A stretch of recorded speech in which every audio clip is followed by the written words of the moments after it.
ये कहानी हमें लखनऊ से एक बहन ने भेजा है। कहा है ये हमारी आप बीती कहानी है और ये कहानी इस बहन की दादी की है। वह अपना नाम इस कहानी में नहीं बताना चाहती। इस कहानी में जो नाम है वह फर्जी है।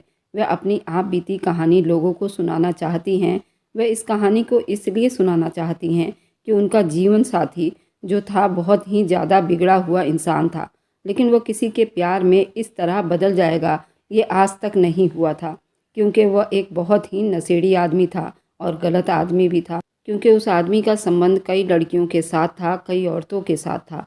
शायद ऐसे आदमी तो कभी नहीं सुधरते, लेकिन जब से मैं उसके जीवन में आई थी उसने अपने आप को बिल्कुल बदल लिया था और मैंने भी उसे दिल से अपना लिया था और आज मेरा हंसता खेलता बहुत बड़ा परिवार है। चलिए ये कहानी सुनते हैं उन्हीं के पोती के जुबानी। अंश ने उस लड़की को गौर से देखा जो उसको देखकर डरी सहमी बैठी थी, जिसे समझ नहीं आ रहा हो आंखें बंद करने से कुछ पल के लिए ये मंजर दूर हो जाएगा, पर कुछ मंजर ऐसे होते हैं जो कभी नहीं बदलते। तब जब वो सरासर हकीकत पर बनी हो, जैसे कि उस वक्त तन्वी का इस कोठे पर मौजूद होना और एक अजनबी आदमी का उसके कमरे में दाखिल हो जाना। ये कमरा वैसा ही था जैसे कि कोठों के कमरे होते हैं। अजीब तरह के रंग बिरंगे पर्दे, बिस्तर पर ऐसे रंग की चादर डाली जाती है जिसे बार बार धोना ना पड़े। अजीब सी खुशबू जो सिर्फ ऐसे कोठों में से ही आती है। और 1965 के ज़माने का फर्नीचर, जिसे पता चलता है यहाँ का सामान खराब नहीं करना चाहता। अंश को तो ये सब करने की आदत हो गई थी। ऐसा नहीं था कि खूबसूरत लड़कियाँ उसकी पहुँच से बाहर थी, लेकिन उसकी यहाँ आने की भी एक बहुत बड़ी वजह थी जो सिर्फ वही जानता था। उस लड़की का नाम तन्वी था, जो उस वक्त बहुत डरी सहमी बैठी थी।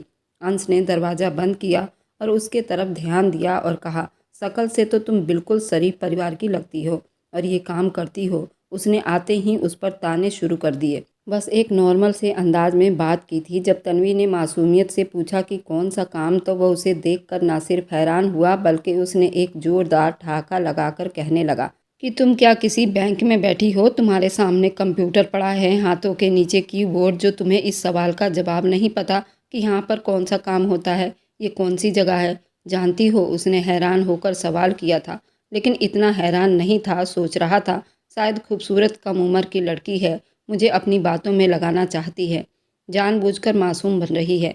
तन्वी ने डरते हुए कहा कि मुझे पता है ये कौन सी जगह है, लेकिन मैं यहाँ पहली बार आई हूँ। पता नहीं क्यों अंश को ऐसा लग रहा था जैसे ये लड़की सच बोल रही हो। उसकी बात पर यकीन करने के लिए वो तैयार था, लेकिन हैरान भी था कि ऐसी जगह पर इतनी कम उम्र और मासूम लड़की कैसे आ गई। वो कहने लगा, अब क्या मासूमियत की खेल खेलती रहोगी मेरे साथ? ये बोलते बोलते वह रुक गया। पता नहीं क्यों आज उसे ये बोलते हुए अजीब सा भी लग रहा था, क्योंकि सामने बैठी लड़की ना सिर्फ खूबसूरत थी बल्कि उम्र में बहुत कम थी और शक्ल से तो इतनी मासूम लग रही थी जैसे दुनिया के बारे में कुछ पता ही नहीं था। अंश ने नोट किया कि उस लड़की के चेहरे पर एक जख्म भी लगा हुआ था। उस जगह पर जख्म कभी गिरने या रगड़ने से नहीं लगता। साफ पता चल रहा था किसी ने हाथ उठाया था। वह ना तो कोई पुलिस वाला था और ना ही कोई जासूस जिसे इन बातों का बड़ा एक्सपीरियंस हो या सोचे कि हाँ ये क्यों हुआ है, कैसे हुआ है, किसने किया है। उसके लिए ये सब कुछ नॉर्मल बात थी, लेकिन सिर्फ तब तक जब तक वह लड़की खुद अपनी ज़ुबान से नहीं बोलेगी। आप अच्छे इंसान लगते हैं, मेरी मदद करें। ये लोग मुझे किडनैप करके लाए हैं। मैं तो कॉलेज के लिए घर से जा रही थी। प्लीज़ मुझे बचा लीजिए। आप पहले इंसान हैं जो इस कमरे में दाखिल हुए हैं। अगर आज आपने मेरी मदद नहीं की तो पता नहीं क्या हो जाएगा। मुझे बचा लीजिए। अंश को लगा उसने कहा कि मैं तुम्हें बचा लूँ। मैं तुम्हें कैसे बचा लूँ? और तुम्हें क्या लगता है कि तुम मुझे कुछ भी कहती रहोगी मैं तुम्हें बचा लूँगा और मेरे दिमाग में जल्दी से प्लान बन जाएगा? अरे अगर तुम्हें यहाँ नहीं आना था तो फिर अकेली क्यों जा रही थी घर से? कोई आगे पीछे नहीं है तुम्हारा जो तुम्हारे साथ जाता? अंश ने बड़ी ही नरम अंदाज में ये बात की थी। तन्वी की आंखों में आंसू आ गए थे। वह रोने लगी और कहने लगी, अगर आगे पीछे कोई होता तो मैं यहाँ क्यों आती? मुझे कोई हाथ लगाता, अगर मेरा कोई अपना होता तो हाथ ही ना तोड़ देता। अकेली हूँ ना, इसलिए तो यहाँ पर आ गई हूँ। कोई भी नहीं है मेरा, अपने लिए ही सब कुछ करती हूँ। मैं पढ़ लिख कर बड़ा इंसान बनना चाहती थी। एक औरत को इज्जत के साथ पैसा कमाना बहुत मुश्किल होता है। वह लड़की कहीं खो कर बोली थी। अंश सोचने लगा कि देखने में तो बहुत मासूम लग रही है, लेकिन लगता है दुनिया के बड़े बड़े सबक सीख चुकी है। उसने अपना इरादा बताया और कहा कि मैं तुम पर इतना ही एहसान कर सकता हूँ, मैं यहाँ से जा रहा हूँ। वैसे बहुत ज़्यादा खूबसूरत हो, इसलिए मेरे इस एहसान को एहसान ही समझना। इतना कहकर अंश वहाँ से जाने लगा, लेकिन जैसे ही वह जाने लगा उसके सामने आकर खड़ी हो गई। उसने कहा, ये एहसान नहीं होगा, ये तो बुज़दिलों का काम है। अगर यहाँ से जाने वाली बात है, आप एक मर्द हैं, इस समाज का बड़ा मजबूत किरदार हैं और मैं एक कमज़ोर औरत आपसे मदद मांग रही हूँ और आप मदद करने के बजाय भाग रहे हैं। लगता है किसी बुज़दिल परिवार से संबंध रखते हो। तन्वी ने जो बात की थी किसी कमज़ोर मर्द को भी भड़काने के लिए काफ़ी थी, लेकिन वह नहीं जानती थी उसके सामने कौन खड़ा है। वह इस बात पर हंसने लगा। उसने कहा, तुम्हारी बातें मुझे कुछ ऐसा करने पर मजबूर नहीं कर सकती जो मैं नहीं करना चाहता। देखो, ये दुनिया बहुत जालिम है। यहाँ पर कुछ दुकानें कानून के आड़ में भी चलती है।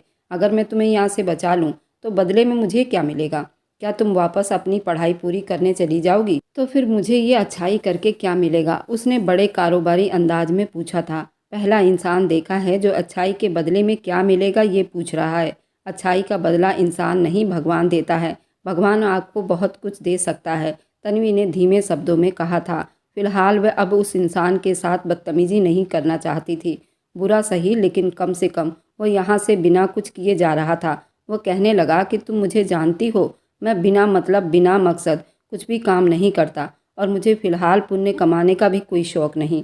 तन्वी ने 2 पल उसे देखा और बहुत सोच कर बोली, फिर आपको क्या चाहिए? मैं आपको क्या दे सकती हूँ? उसने सर से लेकर पाँव तक तन्वी को देखा था और कहा कि तुम मुझे खुद को सौंप सकती हो। अगर तुम मुझे अपने आप को सौंप दो तो मैं तुम्हें यहाँ से बचा लूँगा। वह बहुत बड़ी बातें बहुत आराम से बोल रहा था, जैसे उसे किसी बात की परवाह ही नहीं थी। उसके हाव भाव से लगता था वह तो किसी बहुत बड़े पोस्ट पर है, या फिर बिना किसी बड़ी पोस्ट पर हुए वह अपने आप को बहुत बड़ा इंसान समझता है। तन्वी ने कहा कि किसी को अपने आप को सौंपने का क्या मतलब होता है? अंश फिर से मुस्कुराया और कहने लगा, वह तुम्हें पता चल जाएगा। बताओ, अगर स्वीकार है तो मैं तुम्हें यहाँ से निकाल सकता हूँ। वह कहने लगी, ठीक है, बस मुझे यहाँ से निकाल लीजिए। बड़ी नर्क से निकल कर छोटी नर्क में जाना ही ठीक है। ये बात उसने बड़ी धीरे से कही थी, लेकिन अंश ने सुन ली और उसने कहा कि तुमने ठीक ही कहा है। वैसे इस नर्क से निकलकर स्वर्ग मिलना तो नसीब वालों की बात होती है। तुम एक बड़ी नर्क से निकलकर छोटी नर्क में जा रही हो। ये सुनकर तन्वी का दिल बैठ गया, लेकिन कोठे से निकलकर अगर वह किसी के घर में जा रही थी, उसके लिए ये कोठे से ठीक ही था। अंश ने उसे कहा कि तुम यहाँ बैठो, मैं थोड़ी देर के बाद आता हूँ। वह बाहर चला गया और तन्वी जल्दी से ये सोचने लगी, कहीं मेरे साथ मजाक तो नहीं कर गया। लेकिन थोड़ी देर के बाद बाहर से चीखने और चिल्लाने की आवाज़ आने लगी। बाहर तो झगड़ा हो रहा था। करीब 15-20 मिनट के बाद अंश आया और तन्वी का हाथ पकड़कर उसे अपने साथ ले जाने लगा। तन्वी ये देखकर हैरान रह गई कि कोठे के सभी लोग उस वक्त कुछ आदमियों के साथ खड़े थे। अंश के आदमियों ने उनके ऊपर बंदूक तान रखा था, जो बिल्कुल भी हिलजुल नहीं सकते थे। अगर हिले तो वह आदमी उनको बस दुनिया से भेज देता।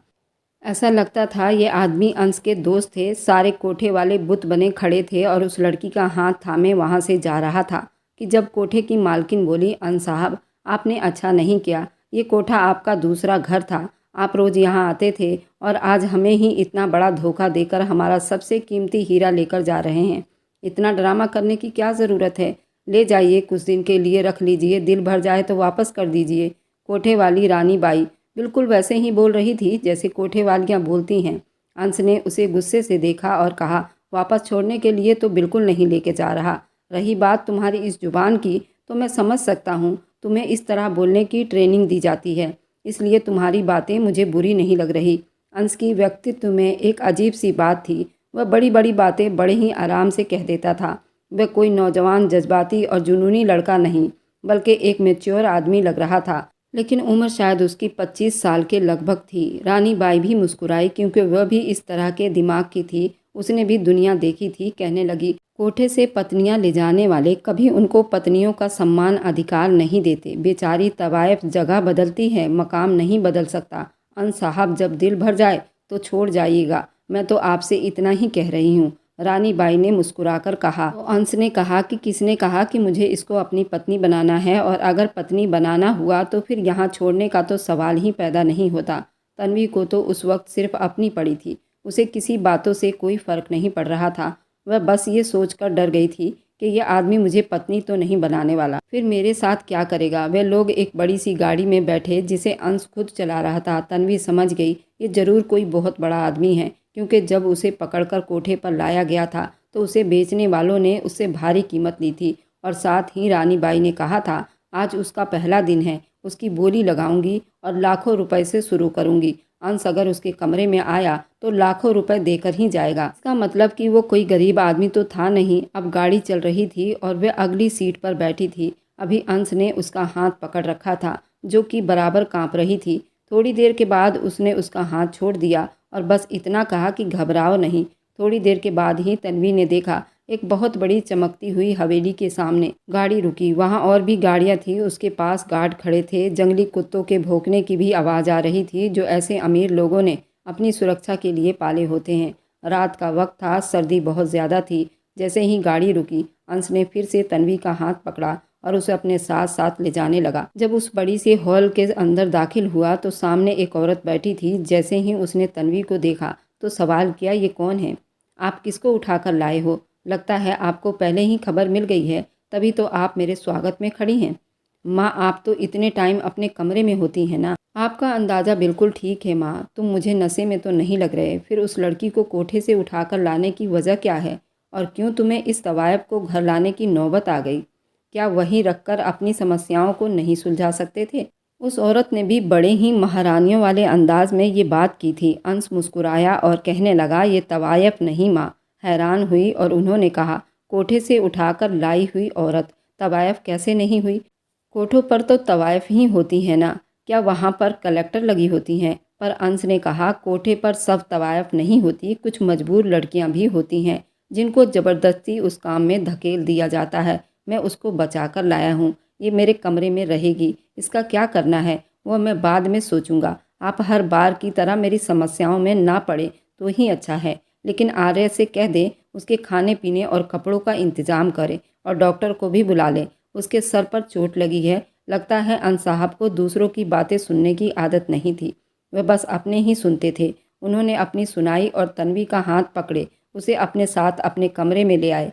ये कमरा बहुत ही ज़्यादा खूबसूरत था। उसमें गोल बेड लगा हुआ था, रेशमी पर्दे, रेशमी बेडशीट्स, खूबसूरत पिलो कवर, बहुत ही खूबसूरत सी खुशबू आ रही थी। सामने एक बहुत बड़ा कंप्यूटर पड़ा हुआ था। उसके कमरे की एक एक चीज़ सिर्फ खूबसूरत ही नहीं बल्कि बहुत महंगी लग रही थी। अब कहीं अंश ने तन्वी का हाथ छोड़ दिया और उसे सोफे पर बैठ जाने को कहा।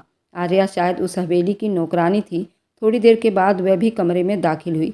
उसके हाथ में पट्टी का सामान भी था, खाने पीने की ट्रे भी थी, अपने साथ लेकर आई थी। ट्रे के निचले हिस्से में एक कपड़े भी रखे हुए थे। अंश ने आर्या को कहा कि उसकी देखभाल करो, मैं अभी आता हूँ, और कमरे से बाहर चला गया। यूं तो अंश तन्वी को बचा कर लाया था, लेकिन जब वो कमरे से गया तो तन्वी ने थोड़ा सुख का सांस लिया। आर्या ने तन्वी को देखा और कहा, क्या जादू कर दिया तूने हमारे छोटे साहब पर, जो तुझे उठाकर ले आए हैं? तन्वी ने जवाब नहीं दिया और रोने लगी और अपनी कहानी आर्या को सुना दी, क्योंकि वह पहली औरत थी जो उसे ऐसी लग रही थी जिसके साथ वह खुलकर बात कर सकती थी। आर्या ने कहा कि तेरी कहानी तो बड़ी ही दुख भरी है, लेकिन तू जिस जगह आई है ना, ये जगह अच्छी नहीं है। अगर तुम मुझसे पूछती ना तो तुम उस कोठे पर ही भली थी। तन्वी ये सुनकर हैरान रह गई और कहने लगी, ये तुम क्या कह रही हो? उस कोठे पर कोई भी औरत भली कैसे रह सकती है? तुम्हें नहीं पता वहाँ पर क्या होता है? आर्या कहने लगी, मुझे तो पता है कि वहाँ पर क्या होता है, पर तुम्हें नहीं पता यहाँ पर क्या होता है। जब आर्या ने ऐसी बात की तो तन्वी का दिल बैठ गया। कहने लगी, क्या मतलब? क्या मैंने यहाँ आकर बहुत बड़ी गलती कर दी? क्या तुम मुझे पूरी बात बताओगी? तन्वी के शब्दों से पता चल रहा था कि अब वो बहुत परेशान है और डर था। उसकी बदकिस्मती उस टाइम शुरू हो गई थी जब उसे अगवा किया गया था। उसे पता था अब उसके साथ कुछ भी अच्छा नहीं होने वाला था। पर जब उसने आर्या से कहा कि मुझे पूरी बात बताओ तो आर्या कहने लगी, माफ़ करना, हम तो उनके परिवार के नौकर हैं, हम तो उनकी जूतियों के भी गुलाम हैं, उनके खिलाफ कुछ भी नहीं बोल सकते। वह तो बस तुम्हें देखा तो मुंह से बात निकल गई, लेकिन अगर मैं तुम्हारी जगह होती ना तो अंश का हाथ पकड़कर तो यहाँ कभी नहीं आती। इस पूरे परिवार का सबसे बिगड़ा हुआ लड़का है। यहाँ तुम्हारी जैसी कितनी आई कितनी गई। अभी भी 2 लड़कियाँ इस हवेली में हैं, जाकर उनकी हालत देखो, हैरान रह जाओगी। गले की हड्डी बन गई हैं, ना निगल सकती हैं ना उगल सकती हैं। इस हवेली में एक कोने में पड़ी रहती हैं। तन्वी का दिल बैठ गया और हाथ पांव फिर से कांपने लगे। आर्या ने कहा कि थोड़ी सी हिम्मत करो, अब वापस उस कोठे में तो नहीं जा सकती हो। अभी उसने कहा कि तुम्हारा क्या करना है वह बाद में सोचेगा, लेकिन ये जो तुम्हें अपने कमरे में रखने का फैसला किया है ना, ये बात कुछ ठीक नहीं लग रही। ठीक है, लेकिन देखो अब क्या होता है, जो तुम्हारी किस्मत होगा, हम क्या कर सकते हैं। आर्या ने तो तन्वी को अच्छा भला डरा दिया था, इतना डरा दिया कि वो बेचारी तो कोठे से भी ज़्यादा यहाँ डर गई थी। लेकिन वही बात थी, कुछ नहीं कर सकती थी। आर्या ने उसके जख्म पर पट्टी लगा दी, उसे कहा कि नहा धोकर कपड़े बदल लो और थोड़ा खाना भी खा लो। तन्वी से तो मारे डर के खाना भी उससे नहीं खाया जा रहा था, लेकिन भूख एक बहुत बड़ी हकीकत होती है। बेशक आपका कोई अपना इस दुनिया से क्यों न चला जाए, भूख आपको फिर भी लगती है। और तन्वी को तो याद ही नहीं था कि उसने आखिरी बार कब खाना खाया था।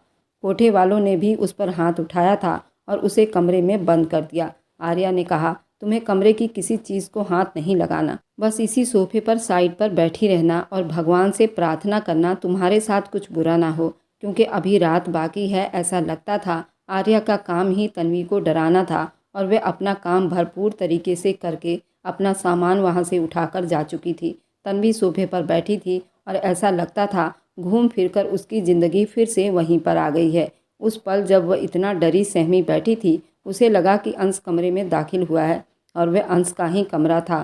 थोड़ी देर के बाद कमरे के दरवाजे पर हलचल हुई। तन्वी डर गई, लेकिन जब सामने का मंजर देखा तो हैरान रह गई। अंश नहीं बल्कि लक्ष्मीबाई थी। तन्वी उठी तो उन्होंने कहा, बैठी रहो, और पूछने लगी, तुम अंश को कैसे मिली हो? मेरे बेटे को। तुम्हें पता है वह किसी को अपने कमरे में जाने की परमिशन नहीं देता। उसने तुम्हें अपने कमरे में रखा हुआ है। तुम अपने घर वालों का पता बताओ, मैं अभी तुम्हें वहाँ भेज देती हूँ। तन्वी ये सोचकर परेशान हो गई कि उसके लिए ये तो बहुत अच्छा मौका था। वह जल्दी से उस औरत की बात मानती और अपने घर चली जाती, लेकिन उसका कोई घर था ही नहीं। वह तो एक गवर्नमेंट अनाथ आश्रम में रहती थी, जहाँ पर लावारिस औरतें रहा करती थी और अपने बलबूते पर कॉलेज जाकर पढ़ाई किया करती थी ताकि कुछ बन सके। तन्वी ने बताया उसे अपने माँ बाप का नहीं पता कौन थे। वह एक अनाथ आश्रम में पली बड़ी लड़की थी। कोई उसे कूड़ेदान में डालकर चला गया था। लक्ष्मीबाई ने कहा, एक लावारिस लड़की जिसके ना खून का पता और ना खानदान का मेरे बेटे के इतने करीब आ जाए, ये कोई अच्छी बात नहीं। हम तुम्हारे रहने का इंतज़ाम कर देंगे, तुम यहाँ से जाने की तैयारी करो, तुम वहाँ पूरी सुरक्षित रहोगी, उसकी गारंटी हम देते हैं। तन्वी को लगा कि उसे अभी भी चले जाना चाहिए, लेकिन जब पीछे देखा तो हैरान रह गई। अंश वहाँ पर खड़ा था, कहने लगा, माँ आप कब से मेरी समस्याओं में बोलने लगी हो? मैंने आपको कहा था ना कि आपको मेरे मामले में नहीं बोलना, फिर यहाँ क्या कर रही हो? आप यहाँ से जा सकती हैं। वह माँ बेटा दोनों आपस में बहस करने लगे। लक्ष्मीबाई ने यही बातें की कि उस लड़की को कहीं भेज दो, वैसे भी उस लड़की की उम्र बहुत कम है, तुम्हारे जोड़ की नहीं। पर वह एक नहीं माना और उसने कहा कि आपको पता है उसको बचाने के लिए मुझे क्या कुछ करना पड़ा है। इस बात पर लक्ष्मीबाई हंसने लगी। उन्होंने कहा, उसे समाज से तो बचा कर लाए हो, लेकिन खुद से तो बचा नहीं पाओगे, तो फिर क्या ही फ़ायदा। इतना कहकर उस कमरे से चली गई और तन्वी बेचारी फिर से डर गई। उसे बार बार इशारे मिल रहे थे और इशारे उसके खिलाफ जा रहे थे। अंश को इस बात से कोई फ़र्क नहीं पड़ा। उसने जाकर कमरे का दरवाज़ा बंद किया। अब तन्वी अंश के कमरे में अकेली थी। उसने पूछा कि खाना खाया तुमने? तो तन्वी ने कहा, जी थोड़ा खाना खा लिया था। वह कहने लगा, फिर सोफे पर क्यों बैठी हो, जाओ जाकर बिस्तर पर सो जाओ। उसने ये बात राजाओं महाराजाओं वाले अंदाज में कहा था। वह कहने लगी कि मैं बिस्तर पर कैसे सो सकती हूँ, ये तो आपका बिस्तर है। अंश ने कहा कि बिस्तर सोने के लिए होता है, उसमें तेरा मेरा कुछ नहीं होता। जाओ जाकर सो जाओ। क्या तुम थक नहीं गई हो? इतना कुछ हो गया तुम्हारे साथ, अब यहाँ बैठकर जगराता करोगी? तन्वी ने धीरे से कहा, इतना कुछ हो गया मेरे साथ, लेकिन कहीं कुछ और ना हो जाए। पता नहीं वह इतने धीरे आवाज़ में बोलती थी, लेकिन फिर भी अंश सुन लेता था। उसने कहा कि जो भी होना है आज नहीं होना, जाओ जाकर सो जाओ। तन्वी तो शर्म से पानी पानी हो गई। अंश ने उसकी बात सुन ली थी। खैर वो बिस्तर के एक साइड पर जाकर लेट गई। अंश अपने कंप्यूटर पर बैठकर गेम खेलने लगा, लेकिन उसने आवाज़ बिल्कुल धीरे कर रखी थी ताकि तन्वी के नींद में खलल ना पड़े। अगर जगह बदल जाती है तो नींद कहाँ आती है। तन्वी की तो पूरी किस्मत ही बदल गई थी, लेकिन कई दिन रातों से थकी हारी थी, किसी तरह सो गई। सुबह उठी तो दूसरे साइड से बिस्तर बिल्कुल सीधा पड़ा था। इसका मतलब कि अंश सारी रात सोया नहीं था, लेकिन वह कमरे में भी तो नहीं था। आर्या फिर से उस कमरे में दाखिल हुई। नाश्ता वगैरह लेकर तन्वी से कहा कि नाश्ता कर लीजिए, इस बड़ी हवेली के नौकर होते हैं ना, ये अपनी आदत से मजबूर होते हैं। आर्या का भी ऐसा ही कोई हिसाब था। तन्वी से पूछने लगी कि रात अच्छी तो कटी। तन्वी ने कहा कि हाँ, लेकिन वह तो बात की खाल निकालने लगी। कुछ हुआ तो नहीं तुम्हारे साथ? कोई बात तो नहीं हुई? कहने लगी कि नहीं, कोई बात नहीं हुई। अब तो आर्या भी ज़्यादा हैरान थी। असल में ये सब कुछ इसलिए पूछ रही थी क्योंकि उसने जाकर लक्ष्मीबाई को ये खबर देनी थी। जब लक्ष्मीबाई ने ये सारी बात सुनी तो वो और ज़्यादा परेशान हुई। इसका मतलब है शेर ने शिकार नहीं किया। इसका मतलब कि शेर को शिकार से मोहब्बत हो गई है और ये ज़्यादा खतरे वाली बात है। लक्ष्मीबाई तक ये खबर पहुंच गई। उन्होंने कहा कि एक मर्द की अकल को ख़राब करने के लिए कोई समझदार या मैच्योर औरत जिम्मेदार नहीं होती। वह हमेशा किसी बेवकूफ़ और मासूम औरत के पीछे ही पागल हो जाता है। ये लड़की भी बिल्कुल ऐसे ही है, जिसे जल्द से जल्द इस हवेली से निकालना होगा, नहीं तो हम सबके लिए कोई मुसीबत खड़ी हो जाएगी। इस लड़की के नस्ल का कुछ भी अता पता नहीं। ऐसी लड़की तो पहले से ही इस घर में तैनात है। आर्या, तुम एक काम करो, सोनिया को अंश के कमरे में भेज दो। जब सोनिया की हालत देखेगी तो खुद ही यहाँ से भाग जाएगी। लेकिन इससे पहले कि सोनिया को भी समझा देना, अगर उसने हमारा ये काम किया तो हम उसे आज़ाद कर देंगे। आर्या ने कहा, ठीक है, ऐसा ही होगा। मैं अभी सोनिया को समझाकर छोटे साहब के कमरे में भेज देती हूँ। तन्वी को उसके कमरे से बाहर जाने को किसी ने नहीं कहा था। उसने बाहर जाकर करना भी क्या था? वह वहीं पर बैठी थी जिस जगह सोफा रखा गया था। बाहर खड़ी थी। जब रोशनी पड़ी तो उसने नज़र दौड़ाया कि यहाँ से बाहर की पूरी हवेली नज़र आती थी। बहुत बड़ी हवेली थी, बहुत ज़्यादा अमीर लोग थे। थोड़ी देर के बाद एक खूबसूरत लड़की कमरे में दाखिल हुई, जो शक्ल से तो बहुत खूबसूरत थी, लेकिन उसके आंखों के नीचे हल्के काले रंग के धब्बे पड़े थे। उसकी हालत बहुत अजीब सी दिखाई दे रही थी। ऐसा लग रहा था कि वो बीमार है। उसने जाकर अपना पहचान करवाया और कहा कि मेरा नाम सोनिया है, जानती हो मैं कौन हूँ? तन्वी ने कहा कि नहीं, मैं आपको कैसे जान सकती हूँ। कहने लगी कि तुम्हारा भविष्य हूँ। ये सुनकर तन्वी हैरान रह गई। इसका मतलब क्या है? उसने कहा कि मैं तुम्हारा भविष्य हूँ, क्योंकि जब मैं यहाँ लाई गई थी तो तुम्हारी तरह ही मेरा बहुत ख्याल रखा गया था। तुम्हारी तरह ही नाजुक और कमज़ोर थी। अब मेरी हालत देखो। अब यहाँ मेरी हालत एक पुराने कपड़े की तरह रह गई है, जो इस हवेली के चार दीवारी के अंदर एक कमरे तक रह गई हूँ। और मुझे इस हालत में पहुँचाने वाला कौन है जानती हो? अंश, उसकी चिकनी चुपड़ी बातों पर ना जाना। वह कोई अच्छा इंसान नहीं। अभी भी वक्त है, यहाँ से भाग जाओ। और यहाँ से भागने में लक्ष्मीबाई तुम्हारी मदद कर सकती हैं। चली जाओ यहाँ से। तन्वी ने कहा कि मैं समझ नहीं पा रही, आखिर तुम्हारा मतलब क्या है? मुझे आराम से बताओ क्या बात है। लेकिन सोनिया तो सब कुछ सोच कर आई थी। कहने लगी कि मेरे पास ज़्यादा वक्त नहीं है तुम्हें डिटेल से बताने की। हमें यहाँ पर एक कैदी की तरह अपना जीवन बिताना पड़ता है। इस घर की नौकरानी आर्या से आपके बारे में पता चला तो मैं तुम्हारी मदद करने के लिए चली आई हूँ, क्योंकि जब मैं तुम्हारी तरह यहाँ लाई गई थी तो किसी ने मेरी मदद नहीं की थी। लेकिन मैं तो तुम्हारी मदद करना चाहती हूँ। मेरी ज़िंदगी तो बर्बाद हो गई है, पर तुम्हारी ज़िंदगी बचाना चाहती हूँ। चली जाओ यहाँ से। अंश एक बहुत बुरा आदमी है। हम जैसी लड़कियों के साथ यही सब कुछ करता है, वरना तुम्हें यहाँ क्यों उठा कर लाता? तन्वी को समझ नहीं आ रहा था वह किसकी बात पर यकीन करे। अंश उसे कोठे से बचा कर लाया था, ये बात बिल्कुल ठीक थी, और अभी तक उसने उसके साथ कुछ भी नहीं किया था।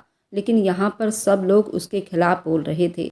वह उनको अपनी फैमिली कह रहा था, फिर उसके घर वाले उसके खिलाफ क्यों थे? सोनिया ने अपनी कहानी सुनाई। वह भी यहाँ ज़बरदस्ती लाई गई थी। तन्वी ने कहा कि मैं ज़बरदस्ती नहीं लाई गई, वह मुझे बचा कर लाया है। सोनिया कहने लगी, जालिम किसी को नहीं बचाते। जालिमों का काम है सिर्फ जुल्म करना। तुम्हें बचाया भी होगा तो जुल्म करने के लिए ही बचाया होगा।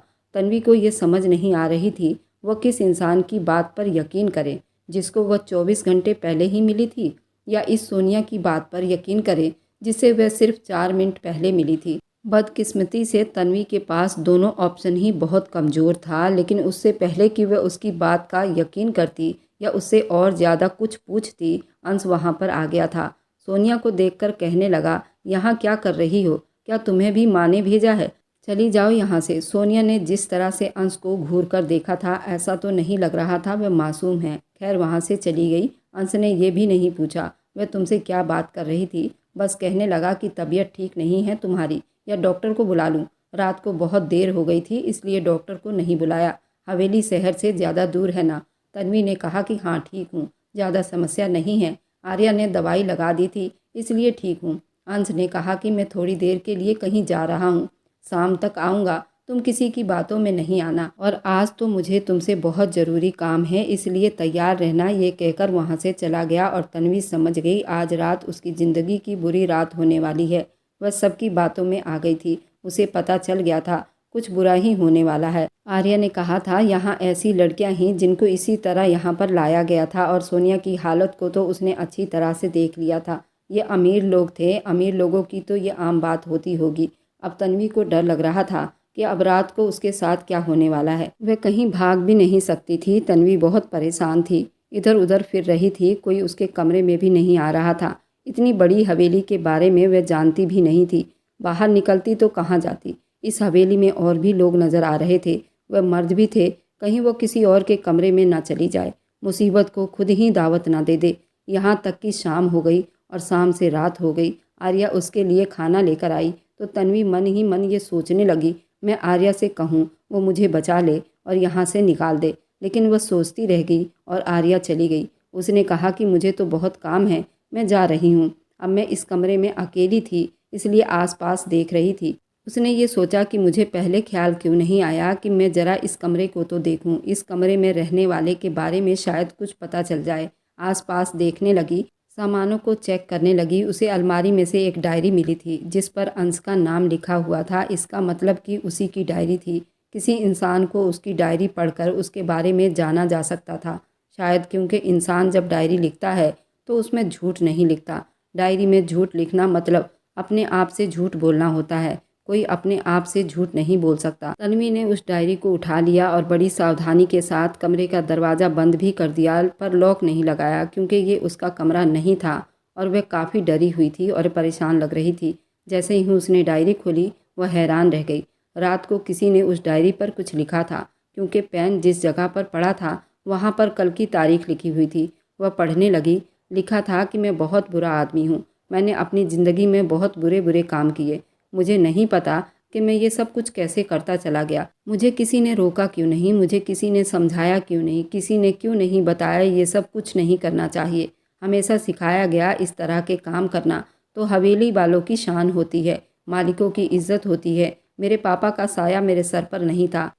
चाचा और भाइयों ने मिलकर मुझे क्या से क्या बना डाला। फिर मुझे भी ये सब कुछ अच्छा लगने लगा था। मैं इंजॉय करने लगा। उन लड़कियों को मेरे लिए इस हवेली में लाया गया। मुझे उसी टाइम कहना चाहिए था, ये लड़कियां मेरे लिए यहाँ क्यों लाई गई हैं, मुझे उनकी ज़रूरत नहीं। लेकिन फिर वही बात कि कोई आपके सामने शराब का प्याला रख कर कहे कि पी लो, कुछ नहीं होता, तो कब तक सह पाएंगे। मैं भी बुराई के दलदल में गिरता चला गया। इस हवेली में सोनिया और मोहिनी को भी मेरे लिए मेरे चाचा और मेरे भाइयों ने लाया था। वे दोनों मेरी रखेल बनकर इस हवेली के एक कोने में पड़ी रहती हैं। फिर मुझे ये सब कुछ अच्छा लगने लगा, लेकिन फिर ख्याल आया कि यूँ किसी के जज्बात के साथ खेलना कोई अच्छी बात नहीं। इसलिए ऐसी औरतों के पास जाने लगा जो अपनी मर्जी से अपना सौदा करती हों। और उसी बाज़ार में जाते जाते मुझे 3-4 साल बीत गए थे। मुझे पता भी नहीं चला, रंगीनियों में डूब गया। लेकिन कल रात मुझे वहाँ से एक लड़की मिली, उसका नाम तन्वी है। उसका पूरा नाम नहीं जानता। जैसे ही तन्वी ने उस डायरी में अपनी बातें पढ़ी, घबरा गई और जल्दी जल्दी पढ़ने लगी। उसके बारे में अंश ने अपनी डायरी में क्या लिखा है। शायद उसने ये डायरी उस वक्त लिखी थी जब तन्वी सो गई थी, क्योंकि उसने अंश को सोते हुए नहीं देखा था और बिस्तर पर भी कोई सिलवट नहीं थी। लगता था वह कहीं और जाकर सोया था या सारी रात बैठकर डायरी ही लिखता रहा था। अब तन्वी को जानना था कि उसके बारे में क्या लिखा हुआ था। डायरी में लिखा था उस लड़की का नाम तन्वी है, देखने में बहुत ही मासूम और खूबसूरत है, मुझसे कम उम्र भी है। एक अजीब सा एहसास है उसके अंदर। मैं तो उसे हासिल करने गया था और मेरी हो भी जाती। कहते हैं ना कि घंटी बजानी है तो उसे गले में पहनने की क्या ज़रूरत है। लेकिन समस्याएं पैदा हो गई थी, मुझे उसे उठाकर अपने साथ लाना पड़ा और तब से ही मैं उसी के बारे में सोच रहा हूँ। वह अभी भी पीछे मेरे बिस्तर पर सो रही है, सोते हुए और भी ज़्यादा खूबसूरत लग रही है। सोते हुए औरत एक बंद किताब की तरह लगती हैं, उसके अंदर हजारों राज छुपे होते हैं और मैं तो उसको वैसे भी नहीं जानता। वह कौन है, कहाँ से आई है, कैसी है, उसकी सोच क्या है, क्या वह भी मेरी तरह सोच रखती है या मुझे बिल्कुल ही उल्टा है। मैं उससे कोई बात करूँगा तो कैसे करूँगा। वह इस टाइम मेरे ही बिस्तर पर मेरे ही कमरे में सो रही है और ये पहली बार है। मैं उससे पूरे 8 फीट दूर बैठा हूँ और मेरे लिए यूँ बैठना ज़्यादा मुश्किल काम है। सुकून से सोई हुई है, बहुत खूबसूरत लग रही है। पता नहीं मेरा दिल क्यों कह रहा है कि वह सुकून से सोई रहे, मैं कोई शोर ना करूं कि कहीं वह जाग ना जाए, कहीं मैं उसको हाथ लगाऊं तो वह डर ना जाए। मैंने उस पर कंबल भी रख दिया है, कहीं उसको सर्दी ना लग जाए। पता नहीं मेरे दिल में क्या चल रहा है। कल की रात मेरे लिए बहुत ही ज़रूरी है। हमेशा बड़े फैसले रातों में ही किए जाते हैं। अब मैं देखूंगा उस लड़की का क्या करना है। मैं सोचूंगा कोई ना कोई फ़ैसला ज़रूर करूंगा, या मेरी ज़िंदगी में आने वाला एक मोड़ बनकर निकल जाएगी, या मैं उसे छोड़ दूंगा वह जहाँ जाना चाहती है, या फिर उसके बारे में कुछ और ही सोच लूँगा। अंश ने बस यहाँ तक लिखा था, उसके बाद आगे कुछ नहीं लिखा था। तन्वी ने यह सब कुछ पढ़ तो लिया था, लेकिन उसके दिल को कोई ख़ास तसल्ली नहीं मिली, क्योंकि उसे अपने किसी भी सवाल का सीधा सीधा जवाब नहीं मिला। बात वहीं पर आकर ख़त्म हो गई कि आज की रात बहुत ज़्यादा ख़ास है, लेकिन जिस तरह से ये बातें लिखी गई थी ऐसा लगता था अंश खुद शिकार नहीं बल्कि शिकार था। पर यह बात भी सच है, कोई अपने आप को बुरा नहीं लिखता, हर इंसान अपने आप को पीड़ित ही समझता है। अपनी ज़िंदगी का सबसे पीड़ित व्यक्तित्व खुद अपने आप को ही समझता है। तन्वी कम उम्र ज़रूर थी, लेकिन उसके साथ भी तो ज़िंदगी ने बहुत बुरा किया था। आँख खुली तो माँ बाप सर पर नहीं थे। पता चला किसी ने उसे कूड़े में फेंक दिया था, वहाँ से उठाकर लाए थे। बड़ी हुई तो उसे किसी ने किडनैप कर लिया और कोठे पर बेच दिया। अब वह एक ऐसे अंश नाम के बिगड़े हुए शहजादे के बेडरूम में बैठी हुई थी। पता नहीं उसके साथ क्या होने वाला था, इसलिए उसने डायरी को वापस उसी जगह पर रख दिया। उसके अलावा उसे उस कमरे में ऐसी कोई चीज़ नहीं मिली जिससे अंश के किरदार के बारे में पता चलता। शाम तो हो चुकी थी, रात का इंतज़ार कर रही थी। बस अब अपनी किस्मत को ऐसे ही छोड़ दे, जो होगा वो देखी जाएगी। मुझे ऐसा लगा था इंसान ये शब्द जब बोलता है जब वो बेहद बेबस हो जाता है और उसे पता ही नहीं होता मैंने करना क्या है। तन्वी की हालत भी कुछ ऐसी ही थी। खैर रात हो गई और सोफे पर बैठे बैठे उसकी आंख लग गई, लेकिन जब आंख खुली तो सामने अंश बैठा था। वह जागी तो कहने लगा डरो नहीं। वह कहने लगी कि आप कब आए, आप कितने देर से यहाँ बैठे हैं। उसने कहा कि तुम बिल्कुल पत्नियों की तरह सवाल कर रही हो। भाई मेरा कमरा है, क्या मैं तुमसे पूछ कर आता।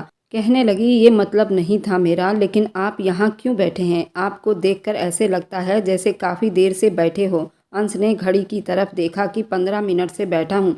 वो कहने लगी 15 मिनट से यहाँ बैठकर क्या कर रहे थे। उसने कहा कि तुम्हें देख रहा था और क्या।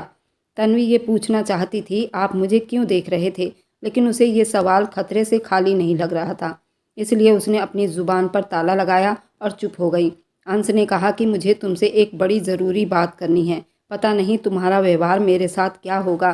कहने लगी मुझे पता है आपने क्या करना है। आपने मेरी ज़िंदगी बर्बाद करनी है, मुझे परेशान करना है। मुझे मेरी ज़िंदगी के सबसे घटिया और सबसे बुरी समस्याओं को अब झेलना है। कर लीजिए आपने जो मेरे साथ करना है। कम से कम ये डर तो ख़त्म हो जाएगा। उसके बाद मैं यहाँ से चली जाऊँगी। मुझे पता है आपने मुझे उस कोठे से बचाया है मुझे, लेकिन बदले में आपको भी तो कुछ न कुछ चाहिए होगी। ये तो दुनिया है। ऐसे ही शब्द आपने खुद ही कहा था। फिर आप मेरी मदद बिना वजह क्यों करेंगे। वह एक सांस में बोलती चली गई। अंश भी उसको सुन रहा था। कहने लगा कि बस बोल लिया तुमने जो बोलना था, या कुछ और भी बोलना चाहती हो। तन्वी कहने लगी और क्या बोलूं, मेरी तो किस्मत ही खराब है। अंश भी चुप हो गया। वह 2 पल की चुप्पी जो उन दोनों को ही बहुत लंबी लगी थी, उसके बाद उसने ऐसी बात कही। तन्वी हैरान थी। वो कहने लगा क्या मैं तुम्हारा हाथ पकड़कर ये बात कह सकता हूँ। तन्वी ने कहा कि हाथ पकड़ने से क्या होगा। उसने हाथ पकड़ा और एक अजीब सी बात कर दी। इस बात की उम्मीद अंश से नहीं की जा सकती थी। अंश ने तन्वी का हाथ पकड़कर उसकी आंखों में देखते हुए कहा क्या तुम मेरी पत्नी बनने के लिए तैयार हो। अगर तुम्हारा कोई नहीं इस दुनिया में तो मैं तुम्हारा जीवन साथी बनना चाहता हूँ, और तुम मेरे साथ रहकर जैसे मर्जी अपनी ज़िंदगी बिताओ। मुझे कोई एतराज़ नहीं। तुम अपने आगे की पढ़ाई भी कर सकती हो, तुम चाहो तो जॉब भी कर सकती हो। मैं तुम्हें वह सारी खुशियाँ देना चाहता हूँ जो तुमने आज तक नहीं पाई। रही बात महक और सोनिया की, तो उन दोनों को भी मैं आज़ाद कर दूंगा, क्योंकि तुम मेरी ज़िंदगी में आ गई हो। अब मुझे किसी की कोई ज़रूरत नहीं। क्या तुम ये सब कुछ करने के लिए तैयार हो। ये बात सुनकर तन्वी बिल्कुल हैरान रह गई थी। वह कहने लगी क्या मतलब। उसने कहा कि शादी के लिए पूछ रहा हूँ। वह ऐसे पूछ रही थी जैसे कोई मासूम बच्चा अपनी माँ से सवाल करता है। अंश ने कहा अरे क्या मतलब क्या होता है। इस दुनिया में सबसे पवित्र रिश्ता पति पत्नी का होता है। वह कहने लगी अगर आपकी माँ को कोई ऐतराज़ हुआ तो वो कहने लगा वो मेरी माँ नहीं, वो मेरी चाची है।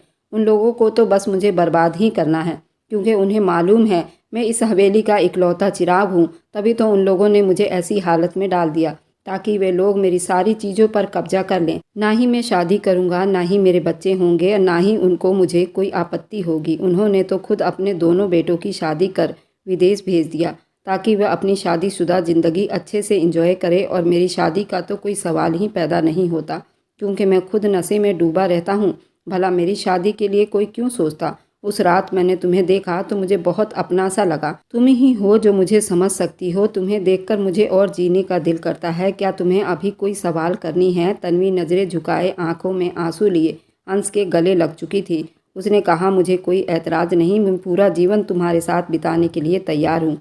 मैं तुम्हारे साथ एक पवित्र बंधन में बंध कर अपनी आगे की ज़िंदगी का शुरुआत करना चाहता हूँ। अगर तुम हाँ बोलती हो तो अभी थोड़ी देर में ही पंडित जी को बुला लूँगा और शादी की सारी रस्में हो जाएंगी और हम दोनों पवित्र बंधन में बंध जाएंगे। मैं हमेशा तुम्हारा ख्याल रखने की कोशिश करूँगा। तन्वी की आंखों में आंसू आ गए। और रही बात मेरे जज्बात की, तो हाँ, जैसे ही तन्वी ने ये बात कही तो अंश पहली बार दिल से मुस्कुराया था।